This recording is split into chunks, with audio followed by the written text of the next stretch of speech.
엄마, 이제는 제 말도 조금 들으세요. 그녀는 그 문장을 마치 누구에게 꾸중을 듣는 어린아이처럼 조용히 그리고 천천히 되뇌었습니다. 딸에게서 들은 이 한 문장이 왜 이렇게 가슴을 후벼 파는지, 왜 이렇게 무시당한 것 같은 기분이 드는지 그녀 자신도 설명할 수 없었습니다. 하지만 마음 한구석에서 오래전 묻어둔 감정이 툭 하고 되살아나고 있었습니다. 내가 어떻게 키웠는데 이렇게 말까지 들어가며 살아야 하나. 그녀는 핸드폰을 뒤집어 놓았습니다. 마치 더는 보고 싶지 않은 현실을 가려보려는 듯이요. 서울 외곽의 오래된 빌라 단지. 겨울 끝자락에 차가운 바람이 골목을 스치고 지나갈 무렵 72의 한 여자가 아파트 3층 작은 집 창가에 앉아 있었습니다.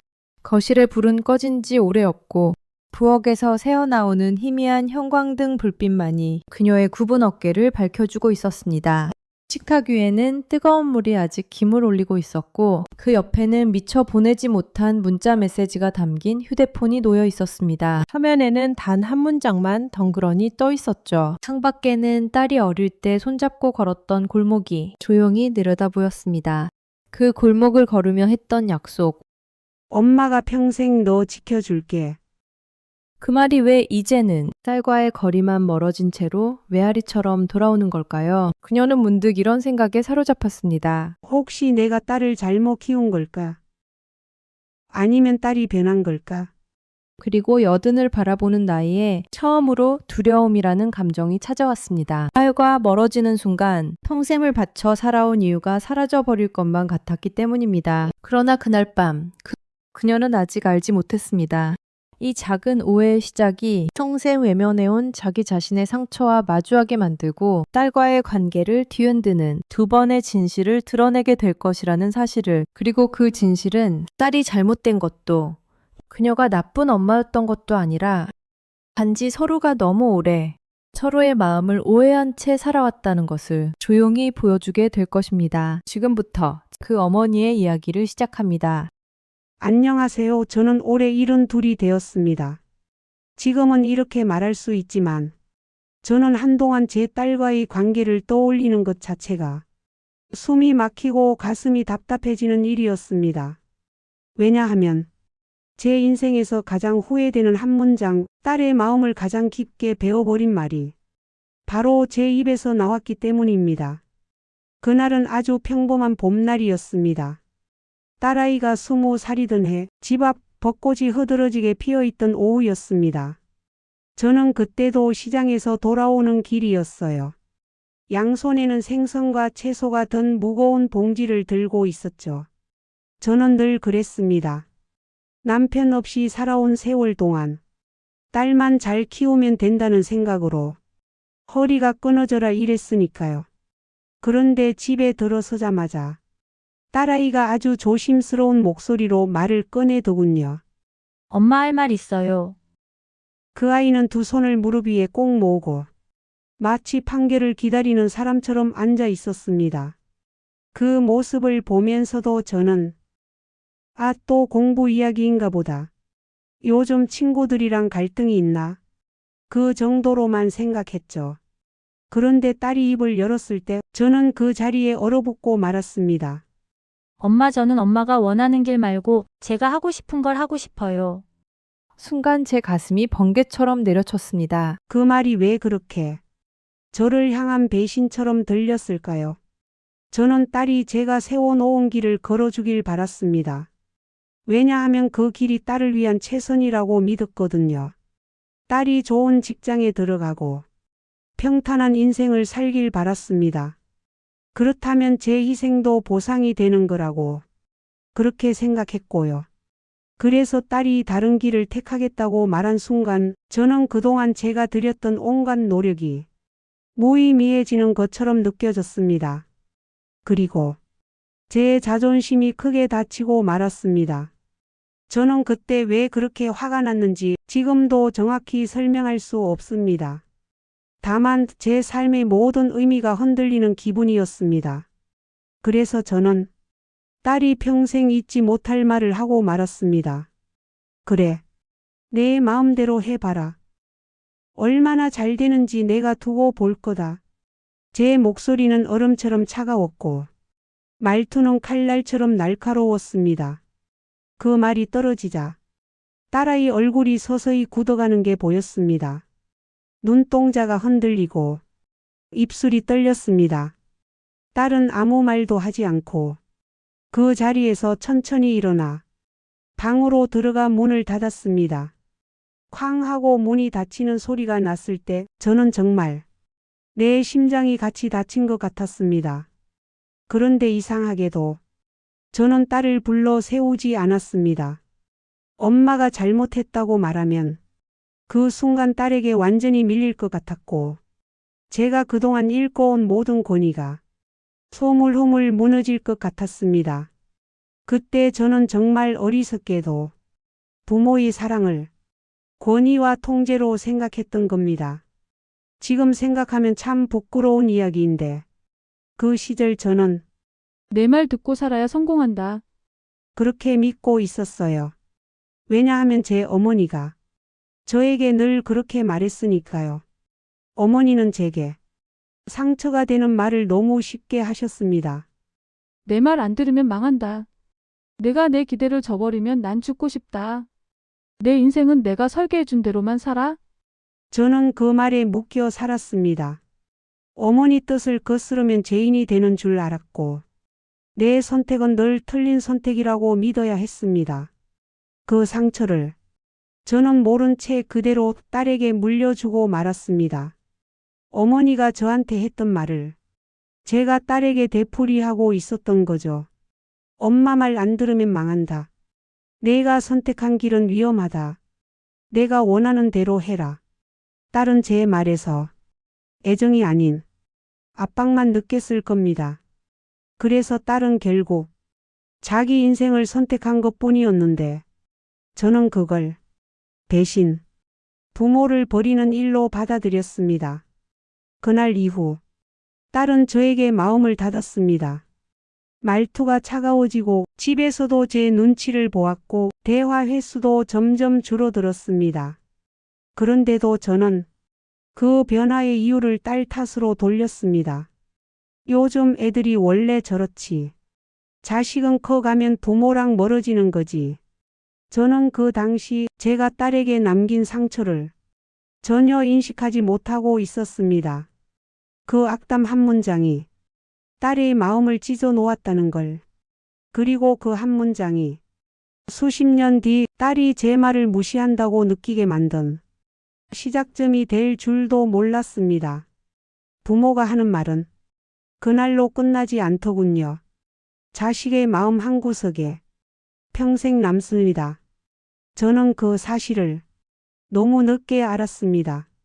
젊은 시절의 그 한 문장을 쏟아낸 뒤로 우리 모녀의 관계는 느리지만 확실하게 금이 가기 시작했습니다. 하지만 저는 그 금을 보지 못했습니다. 아니, 보려고 하지 않았다는 말이 맞을 겁니다. 세월이 흘러 저는 이런 둘이 되었습니다. 몸 여기저기가 아프고 예전엔 혼자서도 잘했던 일들이 이제는 작은 일에도 숨이 차고 힘이 들었습니다. 그럴 수. 딸이 전보다 내 옆에 있어 주길 바랐습니다. 하지만 현실은 오히려 반대로 흘러갔습니다. 딸은 연락을 점점 줄였고 전화통화도 필요한 말만 하고 끊어버리기 일쑤였습니다. 예전 같으면 엄마, 밥은 드셨어요? 이런 따뜻한 말이라도 건넬 아이였는데 요즘 딸은 며느리처럼 예의를 지키는 말투, 회사 직원에게 하는 듯한 건조한 말투를 씁니다. 그런 딸을 바라보면서도 저는 왜 딸이 이렇게 멀어지는지 스스로에게 솔직히 묻지 않았습니다. 요즘 애들이 다 그렇지. 딸도 나이가 있으니 자기 삶이 바쁘겠지. 그렇게 스스로를 달래며 살았죠. 그런데 어느 날 딸에게서 온 전화 한 통이 제 마음을 송두리째 뒤흔들었습니다. 그날 저는 병원에서 무릎 검사를 받고 집으로 돌아온 길이었습니다. 여러 시간 기다리느라 지쳐서 종일 아무 말도 못하고 누워 있었어요. 그런데 저녁 무렵 딸에게서 전화가 왔습니다. 엄마 어디세요? 말투가 다급해 보여서 저는 순간 속으로 걱정했나 보다 하고 기대했습니다.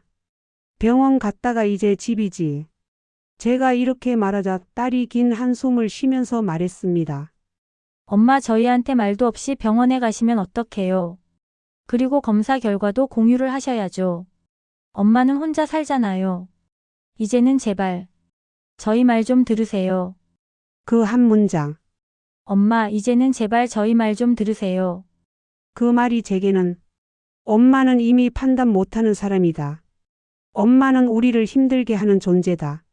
그렇게 들렸습니다. 순간 제 안에서 무언가가 뚝 하고 끊어졌습니다. 저는 전화기를 잡고 있는 손이 덜덜 떨렸습니다. 내가 왜 너희 말을 들어야 하는데? 딸은 잠시 침묵하더니 더 단단한 목소리로 말했습니다. 엄마가 혼자서 못하는 게 많아졌잖아요. 그걸 인정을 하셔야죠. 계속 이렇게 고집 피우시면 저희도 정말 힘들어요. 그 말을 듣는 순간 저는 마치 누가 제 가슴을 세게 밀어버린 것 같았습니다. 힘들다. 나 때문에 힘들다. 나는 평생 너희 위해 살았는데 내가 뭘 그렇게 잘못했길래 이런 말까지 들어야 하나? 저는 급하게 대답했습니다. 그래 힘들면 오지 말아라. 나도 이제 내 도움 필요 없다. 그만하자. 그렇게 내뱉어 버렸습니다. 말이 끝나기도 전에 후회가 밀려오는데 이미 늦었죠. 딸은 잠시 정적만 남기더니 차갑게 말했습니다. 알겠어요, 엄마. 그럼 이만 끊을게요. 뚝. 전화가 끊어졌습니다. 그 작은 소리가 온 집안을 울리는 것처럼 크게 들렸습니다. 저는 휴대폰을 내려놓고 거실 바닥에 그대로 털썩 주저앉았습니다. 그리고 이유도 모르겠는 눈물이 주르륵 흘러내렸습니다. 혼잣말처럼 중얼거렸습니다. 내가 뭘 그렇게 잘못했니? 내가 너를 어떻게 키웠는데? 내가 평생 너 하나 바라보고 살았는데. 눈물이 그치지 않았습니다. 이 나이에 자식에게 무시당하고 버려지게 되는 건 생각보다 훨씬 더 아프더군요. 그날 이후 저는 일주일 내내 딸에게서 연락이 오기만을 기다렸습니다. 휴대폰을 들었다 놨다, 문자함을 열었다 닫았다, 초인종만 울려도 딸이 아닐까 하고 문 가까이 다가가 보기도 하고, 그런데 딸은 연락하지 않았습니다. 아예 조용했습니다. 그리고 조용함 속에서 제가 스스로에게 던진 질문은 늘 같은 것이었습니다. 내가 정말 그렇게 딸에게 무거운 짐이 된 걸까?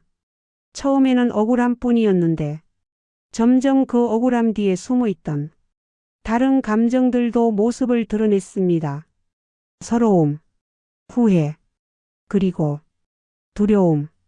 딸에게 버림받을까 하는 두려움. 젊었을 때는 몰랐습니다. 부모도 나이를 먹으면 아이의 말 한마디에 얼마나 쉽게 무너질 수 있는지, 딸의 그 말이 왜 그렇게 가슴을 핥히는지 며칠 동안 생각했습니다. 그러다 아주 오래된 기억 하나가 떠올랐습니다. 제가 딸에게 내뱉었던 악담 한마디. 그래 내 마음대로 해봐라. 얼마나 잘 되는지 보자. 그 말이 딸의 마음속에 아직도 상처로 남아있다면 딸이 지금 나에게 하는 말들도 그 상처의 연장선일 수 있지 않을까? 그런 생각이 스쳤을 때 제 마음이 갑자기 쿵 하고 내려앉았습니다. 그때까지만 해도 저는 내가 딸에게 상처를 준 적이 있다고 진지하게 생각해 본 적이 없었습니다. 항상 딸을 위해서 한 말, 좋은 길로 가라고 한 말, 그렇게 생각했으니까요. 하지만 세월이 흘러 딸이 중년이 되고 제가 노인이 되니 그 말들의 의미가 전혀 다른 모습으로 돌아오더군요. 딸이 나를 무시하는 것 같았던 그 말들, 실은 서운함이 아니라 거리두기였다는 걸 그땐 몰랐습니다. 딸도 힘들었던 것이고, 딸도 숨이 막혔던 것이고, 딸도 자기 인생을 지키려고 몸부림치던 것이었습니다. 하지만 저는 그걸 몰랐고 알려고 하지도 않았습니다. 그저 왜 딸이 나에게 이럴까? 내가 뭘 잘못했다고 그 생각만 하며 상처받고 서러워하며 살았습니다. 그러나 그것은 곧 찾아올 첫 번째 반전의 시작일 뿐이었습니다. 딸과 통화로 크게 마음이 다친 지 일주일쯤 지난 날이었습니다. 그 일주일은 저에게 참 길고도 고통스러운 시간이었어요. 밥을 먹어도 밥맛이 없고 텔레비전을 켜놔도 무슨 소리가 나는지 귀에 들어오지 않았습니다. 그렇게 하루하루를 멍하게 보내던 어느 오후 딸이 갑자기 집에 들렀습니다. 문득 초인종이 울리더니 문틈 사이로 딸의 피곤한 얼굴이 보였죠. 엄마, 약 타다 드리려고 왔어요. 지난번 무릎 검사약. 딸은 말투만 딱딱할 뿐 그래도 챙기긴 챙겼습니다. 저는 그 사실이 고맙기도 하고 서럽기도 했습니다. 사람 마음이란 게 참 두 감정이 한꺼번에 올라오면 말문이 막히는 법이더군요. 그래 뭐 고맙다. 저는 이렇게 말하는 것이 전부였습니다. 예전 같으면 차라도 끓여주고 앉아서 얘기라도 하자 했을 텐데 그날은 도무지 말을 이어갈 기력이 나지 않았습니다. 딸도 길게 있지 않고 남은 일정을 간다며 서둘러 나갔습니다. 그렇게 딸이 떠난 뒤 달아난 체온처럼 집안은 다시 싸늘해졌습니다. 저는 천천히 거실을 정리하는데 소파 옆 쿠션 밑에서 뭔가 단단한 것이 손에 걸렸습니다. 작은 노란 수첩이었습니다. 딸이 늘 가지고 다니는 일정 수첩 같더군요. 이걸 두고 갔네. 처음엔 그냥 딸에게 사진 찍어 보내주고 택배로 붙여줄 생각이었습니다. 남의 물건을 함부로 열어보는 건 예의가 아니니까요. 하지만 문득 제 마음에 아주 작은 호기심이 스쳤습니다. 혹시 딸이 요즘 무슨 일을 겪고 있는 걸까? 내가 모르는 무슨 사정이 있는 건 아닐까? 그리고 아주 솔직히 말하면 저는 이미 딸의 말과 행동에서 이상한 단서를 느끼고 있었습니다. 예전에는 그렇게 불쑥 나를 무시하던 말하지 않았어요. 예전에는 나를 통제하려는 듯한 말도 하지 않았어요. 딸의 말투와 태도는 어딘가 익숙했습니다. 저에게 익숙한 어떤 감정. 어릴 적 제 어머니가 제게 하던 말투와 닮아 있었습니다.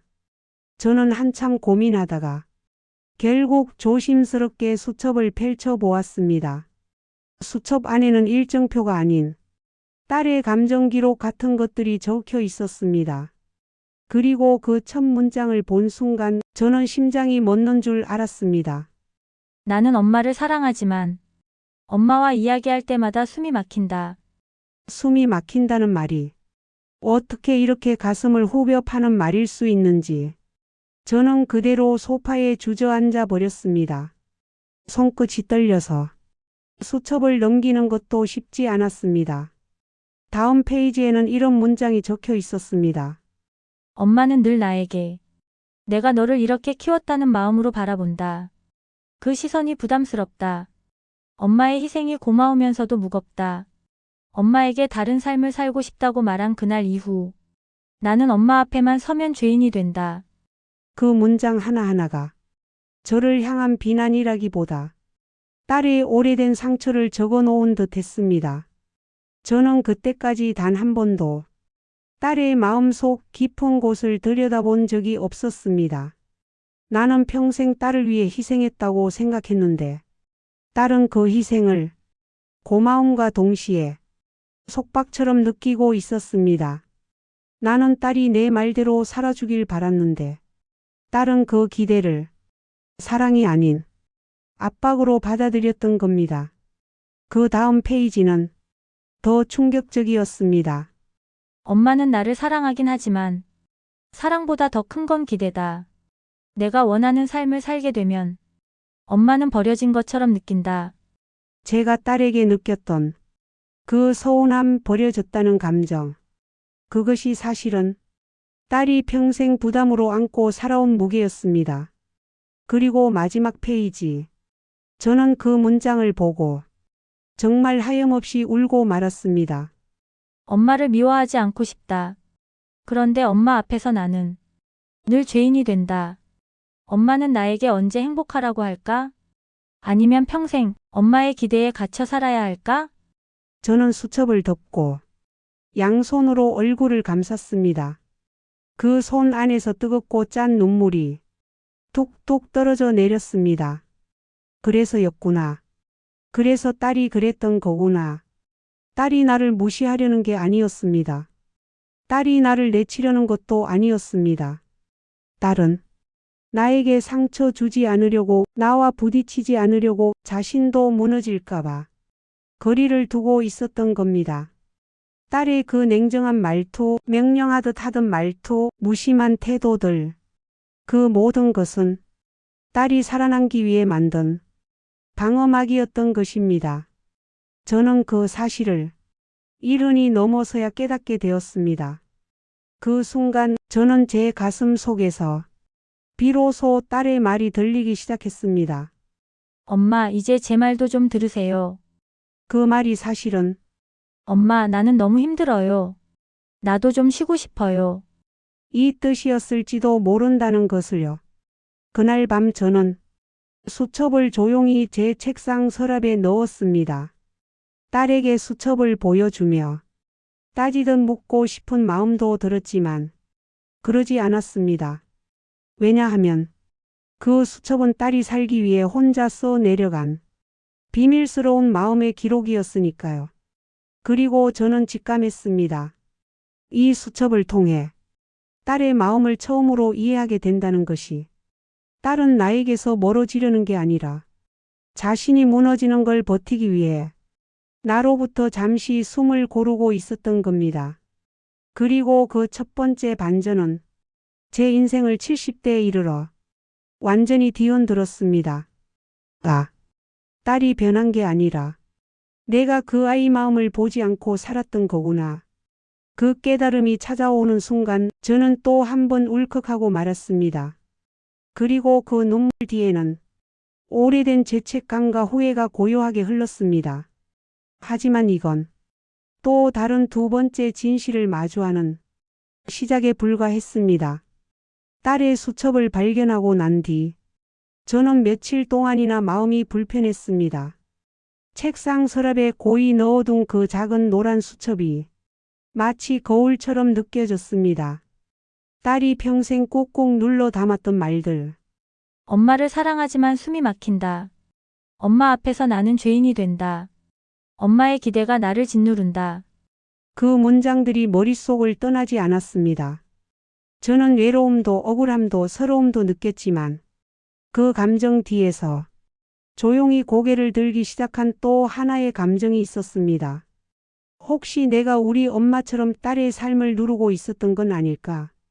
그 생각이 들자 몸이 으슬으슬 떨릴 정도로 무서웠습니다. 그날 밤 저는 불을 끄고 누웠지만 도무지 잠이 오지 않았습니다. 천장을 바라보고 있는데 문득 오래전 제 어머니가 하던 말이 귀에 생생하게 되살아났습니다. 너는 내 말 안 들으면 망한다. 내가 너를 어떻게 키웠는데 이럴 수가 있어? 내 인생 다 버려서 너 키웠으니 너라도 효도 제대로 해라. 그때 저는 그 말들을 당연한 말이라고 믿고 살았습니다. 저는 어머니에게 반박해 본 적이 단 한 번도 없었습니다. 어머니는 제게 사랑, 보호자, 지붕 같은 존재였으니까요. 하지만 그 속에는 늘 두려움이 깔려 있었습니다. 어머니의 기대를 거스르면 내가 버려질까봐, 미움받을까봐, 죄인이 될까봐. 저는 늘 죄책감을 느끼며 자랐습니다. 숨을 크게 쉬는 것도, 제 의견을 말하는 것도 용기가 필요했던 어린 시절이었습니다. 그 기억이 딸의 수첩을 읽은 후 파도처럼 밀려왔습니다. 그리고 깨달았습니다. 내가 딸에게 한 말들이 그때 어머니가 나에게 하던 말과 똑같았구나. 딸은 이렇게 썼습니다. 엄마는 나에게 사랑보다 기대를 먼저 건다. 그 문장을 읽는 순간 제 가슴이 뜨거워졌다가 곧 차갑게 식었습니다. 딸에게 상처를 준 말들. 엄마 말대로 해야 성공하지. 내가 그 길 가면 실패할 거야.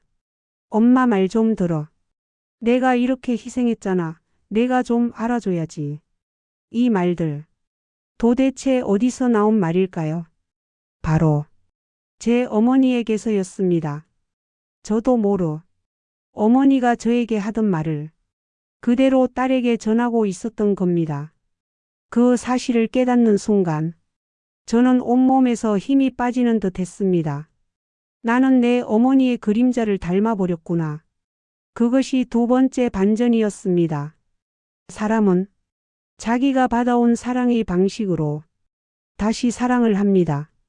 저는 사랑이란 걱정, 간섭, 희생, 기대라고 믿고 살았습니다. 왜냐하면 제가 자란 환경이 그랬으니까요. 어머니는 저를 사랑하셨지만 그 사랑은 늘 조건이 붙어 있었습니다. 잘해야 사랑받는다. 효도해야 인정받는다. 부모 말에 따라야 착한 자식이다. 그 조건부 사랑이 내 인생의 대부분을 지배하고 있었고 저는 그걸 당연한 사랑이라고 믿었죠. 문제는 그런 사랑을 나도 모르게 딸에게 주고 있었다는 겁니다. 딸이 하고 싶은 일을 말했을 때 저는 그 아이의 선택을 응원해 주지 못했습니다. 대신 이렇게 말했습니다. 엄마가 너 인생 망가지는 꼴 못 본다. 그 길 가면 실패할 거야. 엄마 말대로 해. 곰곰이 생각해 보면 이 모든 말의 숨은 뜻은 나는 너를 믿지 못한다. 였습니다. 그리고 딸이 느낀 감정도 제가 어린 시절 어머니에게 느꼈던 감정과 같았습니다. 나는 사랑받기 위해 엄마의 기대에 맞춰야 한다. 그 문장이 딸의 인생을 얼마나 고단하게 만들었을까요? 딸의 수첩을 읽고 난 후 며칠 동안 저는 집안 곳곳을 정리하며 문득문득 눈물이 났습니다. 저는 딸에게 사랑을 줬다고 생각했는데 딸에게는 상처였다는 사실이 저를 완전히 무너뜨렸습니다.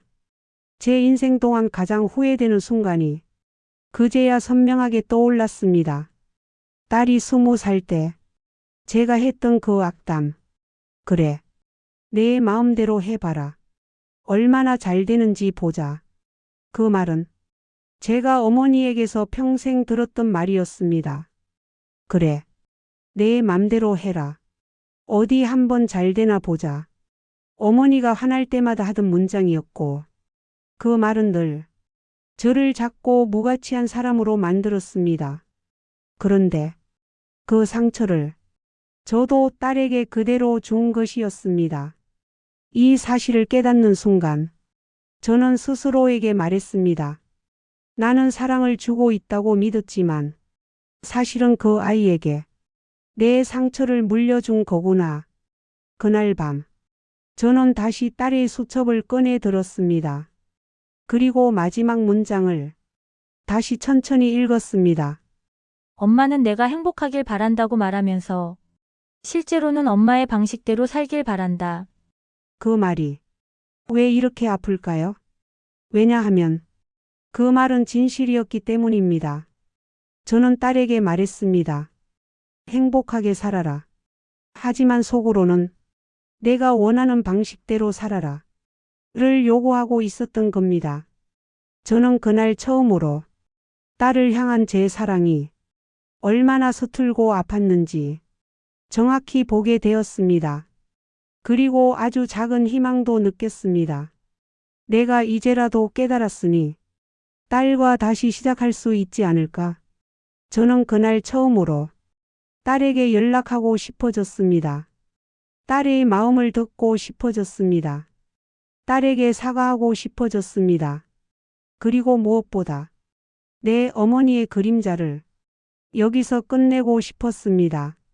내 딸에게는 그 상처를 더 이상 물려주고 싶지 않았습니다.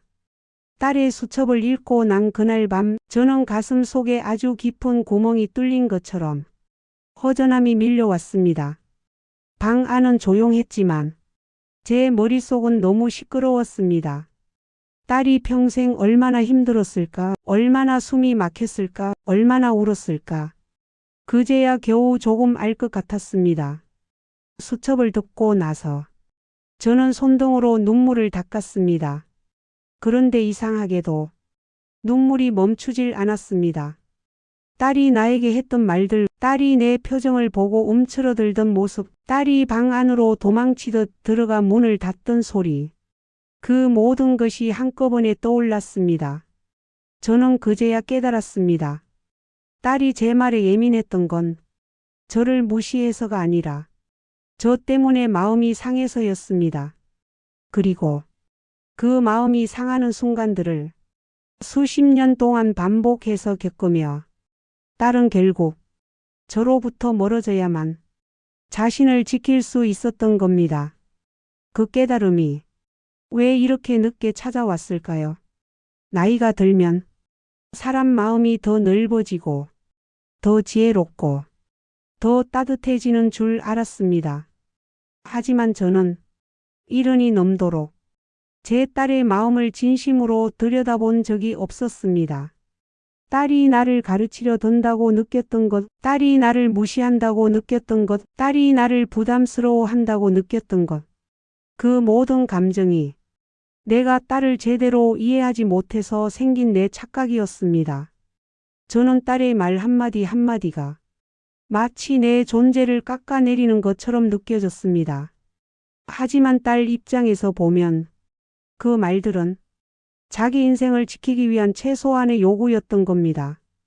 딸의 수첩에서 제 시선을 가장 오래 붙잡았던 문장이 있었습니다. 나는 엄마를 미워하기 싫다. 그런데 엄마 앞에 서면 늘 죄인이 된다. 저는 그 문장을 읽고 숨이 턱 막혀 왔습니다. 죄인이 된다는 말, 그 감정이 얼마나 힘든지 저는 잘 알고 있습니다. 왜냐하면 제가 어린 시절 내내 그렇게 느끼며 살았으니까요. 그리고 그 고통을 너무나도 잘 알면서 저는 그걸 딸에게 똑같이 물려주고 있었습니다. 이 사실을 깨닫는 순간 저는 손으로 입을 막고 소리 없이 울었습니다. 내가 왜 그랬을까? 나는 왜 내 상처를 모른 척하고 살아왔을까? 그 상처를 왜 딸에게까지 넘겼을까? 나는 딸을 사랑했습니다. 하지만 딸의 말대로 그 사랑에는 조건이 너무 많았습니다. 내 뜻을 이해해 줘야 한다. 내 희생을 알아줘야 한다. 내 말대로 살아야 한다. 나는 그걸 부모로서의 당연함이라고 믿었습니다. 하지만 딸에게는 평생 벗어나지 못하는 무게였습니다. 60년 넘게 쌓아온 습관과 50년 넘게 굳어버린 감정의 방식이 순식간에 바뀌기는 어렵습니다. 그래서 딸과 지내면서 서로에게 상처를 주고받았던 순간들이 머릿속에 주마등처럼 스쳐 지나갔습니다. 딸이 어린 시절 저에게 조심스럽게 말을 꺼낼 때 저는 왜 늘 그 아이 말을 그건 아니야로 시작했을까요? 딸이 20살 때 저에게 처음으로 자기 인생을 말했을 때 나는 왜 그 아이의 용기를 꺾어버렸을까요? 딸이 결혼 후 자기 삶을 꾸려가면서도 내게 계속 조심해야 했던 이유가 왜 이제야 보이는 걸까요? 저는 이날 처음으로 딸이 느꼈던 그 숨막힘을 제 마음으로 느꼈습니다. 딸의 수첩을 다시 열어본 것도 아닌데 수첩 속 문장들이 귀에 들리듯 생생했습니다. 엄마는 나를 사랑하지만 엄마의 사랑 속에서 나는 자유롭지 않다. 그 자유롭지 않음이 자식을 얼마나 지치게 하는지 왜 저는 이렇게 늙어버리고 나서야 이해하게 된 걸까요? 저는 이날 밤 한참을 울다가 문득 생각했습니다. 내가 딸에게 사과해야 한다. 잘못했다고 말해야 한다. 이제라도 딸의 인생을 응원한다고, 진짜로 믿는다고 말해야 한다. 하지만 생각이 이렇게 이어지자 또 다른 감정이 밀려왔습니다. 두려움이었습니다. 내가 딸에게 엄마가 미안했다고 말하면 딸이 나를 완전히 떠나버릴까 봐. 아이러니하죠. 딸을 붙잡고 싶은 마음과 딸을 다시 잃어버릴까 봐 두려운 마음이 한꺼번에 밀려왔습니다. 이런 감정은 살아보지 않으면 모릅니다. 나이가 들면 자식이 전부입니다. 그 자식이 서운해하면 가슴이 아프고, 자식이 화내면 세상이 무너지는 것 같고, 자식이 멀어지면 존재가 사라지는 것 같죠. 딸이 내게 했던 말들, 그 말들이 사실은 엄마 나도 힘들어라는 뜻이었다는 걸 너무 늦게야 깨닫게 된 겁니다. 저는 이렇게 늦게 깨달았는데 딸은 그 오랜 시간 혼자서 얼마나 버텼을까요? 젊은 시절 제가 딸에게 했던 그 악담, 얼마나 잘 되는지 보자. 그 말이 딸의 마음에 얼마나 깊게 박혔을까요? 저는 뒤늦게야 그 말이 딸의 인생까지 영향을 주었다는 사실을 알게 되었습니다. 저는 그날 밤 정말 오랜 시간 울었습니다. 그리고 울다 지친 얼굴로 창밖을 바라보며 조용히 다짐했습니다. 이제라도 바꿔야 한다. 이대로는 내가 딸을 완전히 잃어버린다. 이 다짐은 내 인생에서 가장 절실한 다짐이었습니다. 다만 그 다짐을 행동으로 옮기기까지는 또 한 번의 용기가 필요했습니다. 그리고 그 용기를 시험하는 순간이 곧 찾아오게 됩니다. 딸의 수첩을 읽은 지 닷새쯤 지나던 날이었습니다. 그 닷새 동안 저는 거의 잠을 이루지 못했습니다. 눈을 감으면 딸의 글씨체가 떠오르고, 귀를 기울이면 딸의 숨소리가 들리는 듯 했습니다. 내 딸이 내 앞에서는 웃고 말했지만 혼자서는 그토록 많은 마음을 품고 살아왔다는 사실이 가슴 속을 계속 긁어내렸습니다. 딸의 고통은 어쩌면 아주 오래전부터 신호를 보내고 있었을지 모릅니다. 하지만 저는 그 신호를 단 한 번도 제대로 읽어보지 않았습니다. 평생 딸을 바라봤다고 생각했는데 사실은 딸의 얼굴만 바라본 것이지 딸의 마음은 한 번도 살피지 않았던 것이지요. 저는 이대로는 안 되겠다는 생각이 들었습니다. 평생 처음으로 내 부모의 체면을 내려놓고 딸에게 진심을 보여야 할 때가 온 겁니다. 그런데 다짐을 했다고 해서 바로 행동이 나오는 건 아니더군요. 딸에게 전화를 걸려고 휴대폰을 쥐면 손이 덜덜 떨렸습니다. 미안하다 한마디면 될 일을 그 말이 입에서 도무지 나오질 않았습니다. 왜 이렇게까지 어려운 말이 되었을까요? 부모로서의 자존심, 나이가 주는 체면, 지난 세월의 버릇 같은 말투들, 그 모든 것들이 내 입을 꼭 붙잡고 있는 것 같았습니다. 그러다가 문득 딸의 수첩 마지막 장에서 봤던 문장이 떠올랐습니다. 엄마는 내가 행복하길 바란다고 말하면서 정작 엄마가 원하는 방식대로 살길 바란다.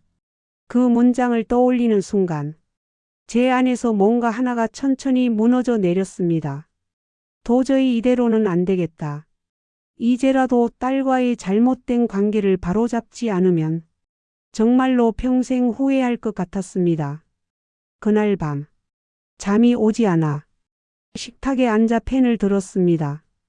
처음엔 단 한 줄도 써지지 않았습니다. 무슨 말을 해야 하는지, 어떻게 시작해야 하는지 모르게 되더군요. 딸에게 사과하는 편지를 쓰는 일이 그토록 어려운 일일 줄 몰랐습니다. 하지만 저는 펜을 꼭 쥐고 한참을 고민하다가 첫 줄을 겨우 적었습니다. 엄마가 너에게 미안하다. 그 한 문장을 쓰는데 30분이 걸렸습니다. 그 문장을 쓰고 나니 손이 갑자기 후들후들 떨리기 시작했습니다. 내가 내 자식에게 사과한다는 게 내 인생에서 이렇게 큰일이 될 줄은 상상도 못했습니다. 그리고 또 한 줄을 적었습니다. 엄마가 너를 사랑한다고 말하면서 정작 너를 힘들게 했던 것 같다. 이 문장을 쓰고 나니 그동안 쌓아놓았던 감정이 한꺼번에 무너져 내렸습니다. 눈물이 펜촉에 떨어져 종이가 번졌습니다. 그렇게 울다가 또 한 문장을 적었습니다. 너는 잘못한 게 없다. 엄마가 내 상처를 모른 채 살았던 게 문제였다. 이 말을 쓰는 순간 가슴 속 어디선가 오래 묵혀둔 돌덩이가 떨어져 나가는 듯 했습니다. 그리고 마지막으로 정말 용기를 내서 이렇게 썼습니다. 내 인생을 이제는 진심으로 응원하고 싶다. 엄마 말대로 살려고 하지 않아도 된다. 그냥 내가 행복했으면 좋겠다. 편지를 완성하고 나니 동이 틀 무렵이었습니다. 저는 그 편지를 흰 봉투에 조심스럽게 넣고 딸에게 주려고 지갑 속에 넣었습니다. 하지만 편지를 들고 딸에게 가는 길은 또 다른 용기였습니다. 딸이 이 편지를 보고 뭐라고 할까? 혹시 나를 더 멀리하지는 않을까? 내가 사과하면 딸이 나를 약한 사람으로 보지 않을까? 수많은 두려움이 머릿속에 가득 차 걸음을 계속 막았습니다. 그날 하루는 도저히 용기가 나지 않아 편지를 건네지 못했습니다. 저는 그 편지를 지갑 속에 넣고 몇 번이고 꺼냈다가 또 넣기를 반복했습니다. 그러던 어느 저녁 딸이 오랜만에 전화를 걸어왔습니다. 엄마, 저녁 드셨어요? 먹었다. 딸의 목소리는 예전처럼 따뜻하지 않았지만 그렇다고 차갑지도 않았습니다. 그냥 평범한 목소리. 제가 그토록 그리워하던 딸의 목소리였습니다. 통화를 끝내고 저는 결심했습니다. 지금이다. 이 기회를 놓치면 나는 또 평생 후회할 것이다. 저는 바로 딸에게 메시지를 보냈습니다. 잠깐 얼굴 좀 볼 수 있을까? 할 말이 있다. 딸은 잠시 뒤 짧게 답했습니다. 네, 엄마. 내일 갈게요. 그 메시지를 보고 저는 심장이 두근거렸습니다. 두려움과 기대가 뒤섞인 묘한 감정이었습니다. 다음 날 딸이 집에 들어오자 저는 지갑에서 편지를 꺼내 떨리는 손으로 건넸습니다. 이거 엄마가 쓴 편지다. 시간 되면 읽어줘라.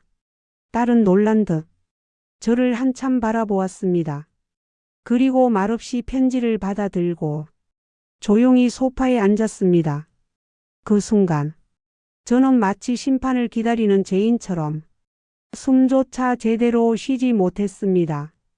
딸은 편지를 읽는 내내 입술을 꾹 다물고 있었습니다. 눈동자가 흔들릴 때마다 제 심장은 쿵 하고 내려앉았습니다. 그리고 딸은 편지를 다 읽고 천천히 눈물을 닦았습니다. 엄마 고마워요. 이렇게 말해줘서. 그 한마디, 정말 그 한마디가 저를 살렸습니다. 저는 그 자리에 앉아서 아이처럼 엉엉 울었습니다. 딸도 제 옆에 앉아 제 손을 잡아주었습니다.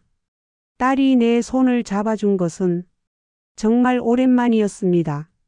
그날 저는 아주 조심스럽지만 분명한 변화를 느꼈습니다. 아, 우리가 다시 시작할 수 있겠구나.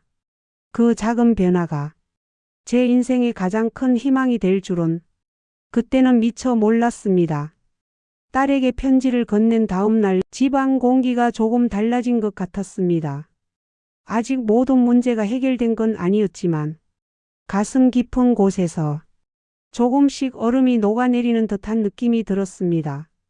딸이 편지를 읽고 작게나마 고마워요라고 말했던 그 순간 그 말 한마디가 저에게는 새로운 세상의 문을 여는 소리처럼 들렸습니다. 그날 밤 저는 오랜만에 숙면을 취했습니다. 불안과 후회가 밀려오던 지난 날들과 달리 마음 한구석에 희미한 등불이 켜진 것만 같았습니다. 하지만 그 등불이 꺼지지 않도록 제가 먼저 움직여야 한다는 것도 알고 있었습니다. 그래서 저는 다음 날 아침 딸에게 문자를 보냈습니다. 어제 와줘서 고맙다. 엄마도 너랑 얘기하니까 마음이 편안해졌다. 오늘도 좋은 하루 보내라.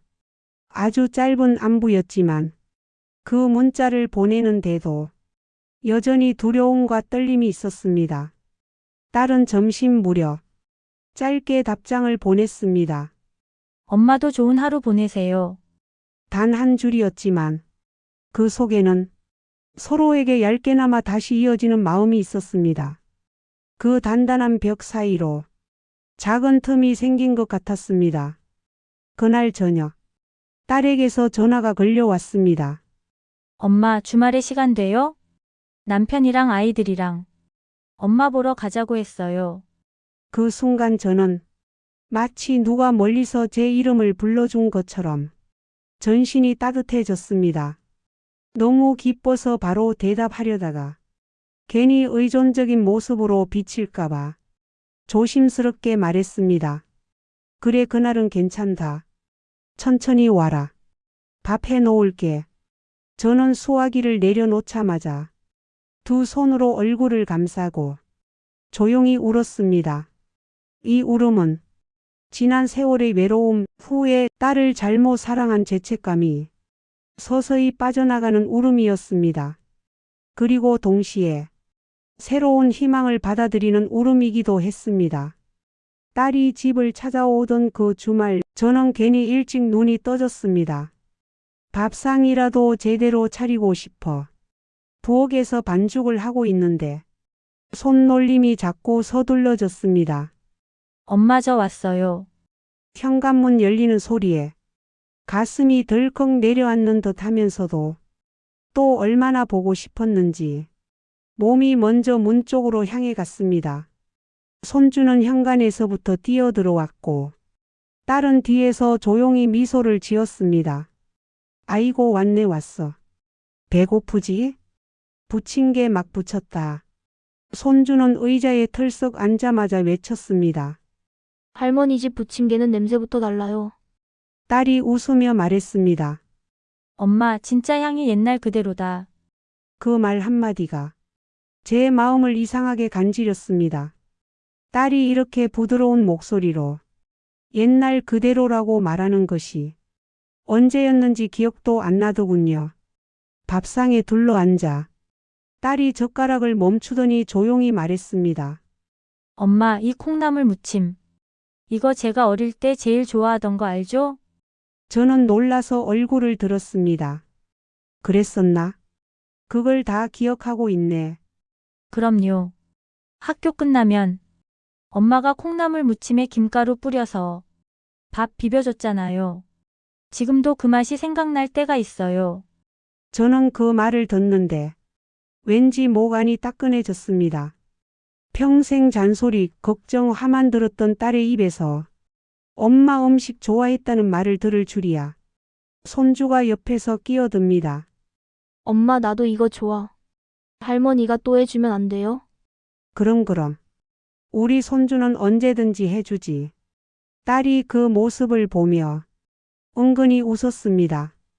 그 웃음은 예전처럼 저를 비판하거나 거리 두는 표정이 아니라 그저 편안한 웃음이었습니다. 식탁 위에는 오랜만에 따뜻한 대화가 돌기 시작했습니다. 엄마, 이 접시 새로 샀어요? 예쁘다. 아, 저거? 시장 갔다가 색이 고와서 사왔다. 너 어릴 때도 분홍색만 보면 좋다고 난리였잖아. 딸이 깜짝 놀라듯 웃었습니다. 맞아요. 그랬죠. 엄마가 분홍색 양말 사오면 제가 신나서 며칠씩 신고 다녔는데 그래, 그때 너 신발에서 양말까지 다 분홍이었지. 어찌나 예뻤는지 몰라. 딸은 젓가락 끝으로 밥풀을 꾹 누르며 작게 중얼거렸습니다. 엄마가 그런 걸 기억한다는 게 되게 신기하네요. 저는 조용히 말했습니다. 내가 너 어릴 때 모습은 지금도 어제처럼 생각난다. 그게 부모 마음이지. 딸은 말은 하지 않았지만 미묘하게 눈매가 부드러워졌습니다. 식사가 끝난 뒤 딸이 부엌에 와서 말했습니다. 엄마, 설거지 제가 할게요. 저는 얼른 손을 내저었습니다. 아니야, 손님이 뭘 한다고. 놔둬라. 하지만 딸은 웃으며 말했습니다. 저 오늘 엄마랑 이런 거 하고 싶어서 왔어요. 그냥 같이 움직이면서 이야기하는 거요. 그 말을 듣는 순간 가슴이 또 한 번 뭉클해졌습니다. 둘이서 싱크대 앞에 나란히 서서 설거지를 했습니다.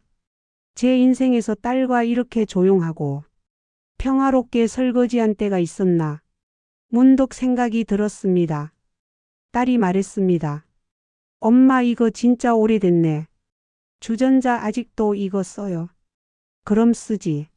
이게 물도 잘 끓고 소리도 예쁘게 나거든.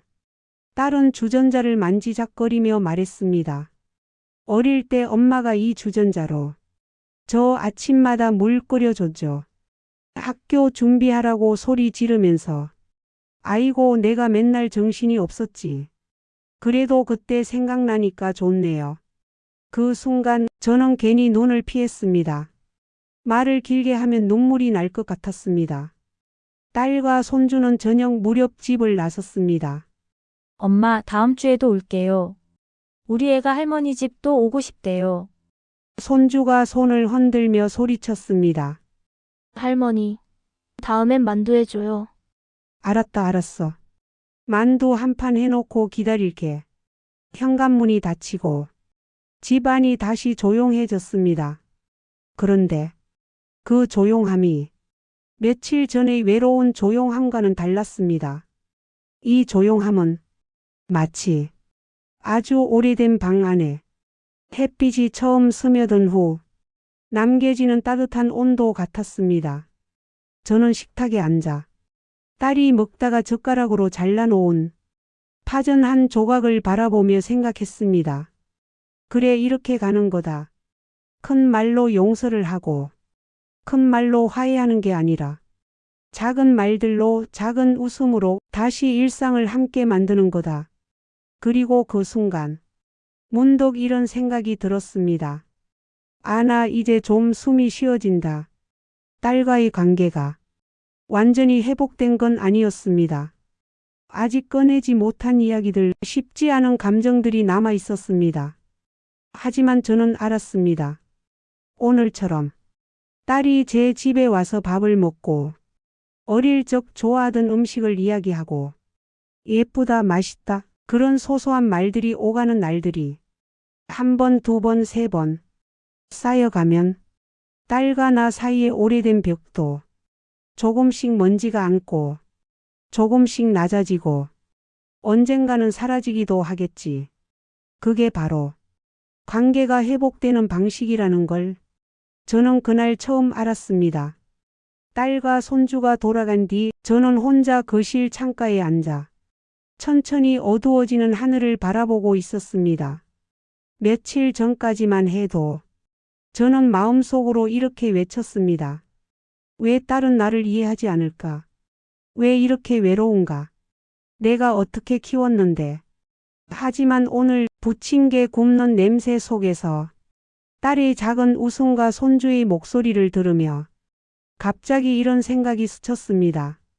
아, 이게 바로 행복이라는 거구나. 크지 않은, 그렇다고 완벽하지도 않은, 그냥 서로 밥 한 끼 나누고 어릴 적 이야기를 꺼낼 수 있는 그 정도의 평범한 하루가 이렇게도 큰 선물이 될 수 있구나.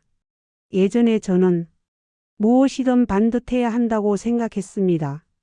딸이 제 방식대로 살아야 한다고 믿었고 그 믿음이 흔들리면 저 자신이 부정당하는 것처럼 느꼈습니다. 그래서 더 세게 말했고 더 많이 간섭했고 더 크게 기대했고 결국 딸의 삶에도 제 삶에도 상처를 남겼습니다. 그런데 오늘 딸이 싱크대 앞에서 설거지를 하며 엄마 이 주전자 아직도 있어요? 하고 웃던 모습이 머릿속을 떠나지 않습니다. 그 한 장면이 저에게 아주 중요한 걸 알려주었습니다. 사람 사이의 관계는 큰 말로 되는 게 아니라는 걸요. 미안하다, 용서해라, 잘해보자. 그런 말이 꼭 필요하긴 하지만 그보다 더 중요한 건 바로 이런 것들이었습니다. 이거 맛있다. 엄마, 이거 예쁘네. 어릴 때 이런 거 좋아했었죠.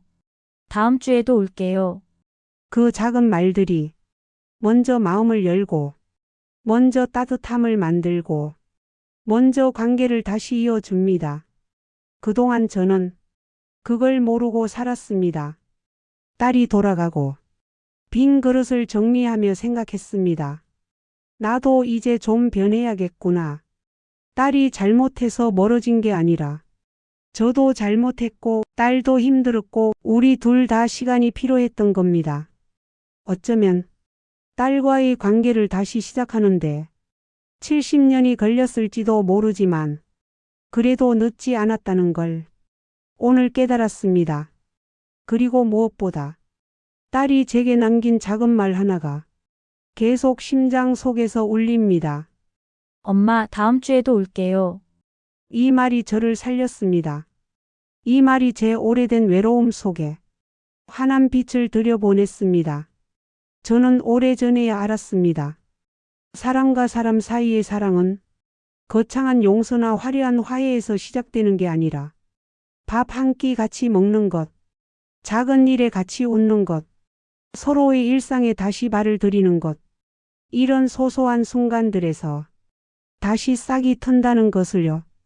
그날 밤 잠자리에 들기 전 딸에게 조용히 문자를 보냈습니다. 오늘 와줘서 고맙다. 너랑 얘기하니까 참 좋더라. 다음 주도 기다릴게. 답장은 금방 왔습니다. 네, 엄마. 저도 좋아요. 조만간 또 봐요. 짧은 문장이지만 그 속에는 우리 두 사람의 새로운 계절이 시작되고 있었습니다. 저는 휴대폰을 내려놓고 천천히 불을 끄며 생각했습니다.